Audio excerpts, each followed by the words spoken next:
Olá, Bispo. Gostaria de compartilhar um exemplo a respeito do Espírito Santo. Se o senhor ainda não conhece, gostaria de mostrar esses dois copos. São copos de plástico, eles são idênticos.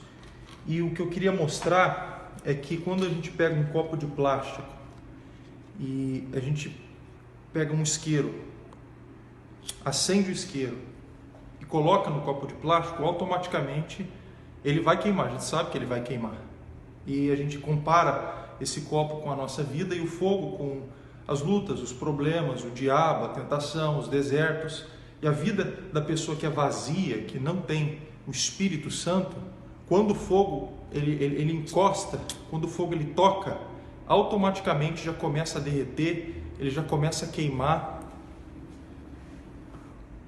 E a vida da pessoa fica assim, destruída, com uma marca de destruição. Assim é a vida daqueles que não têm o Espírito Santo, que são vazios.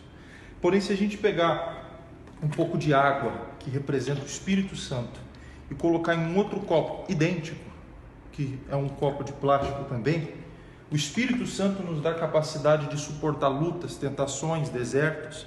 Então, quando a gente coloca o fogo nesse mesmo copo de plástico com água, ele não queima. Nós podemos ficar aqui 1 hora, creio 2 horas ou até mais, e nada vai acontecer, porque a água protege o copo. A água impede o copo de derreter, impede o copo de queimar. Então o Espírito Santo, quando ele está na vida de alguém, ainda que a pessoa sofra com desertos, tentações, problemas, a gente pode colocar até mais perto o fogo, o diabo pode tentar tudo que ele quiser, só que ele não consegue.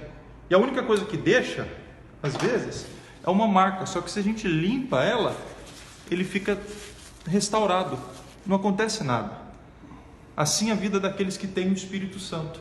O Espírito Santo protege, guarda, guia, ajuda, então não tem deserto, inferno que possa contra ele.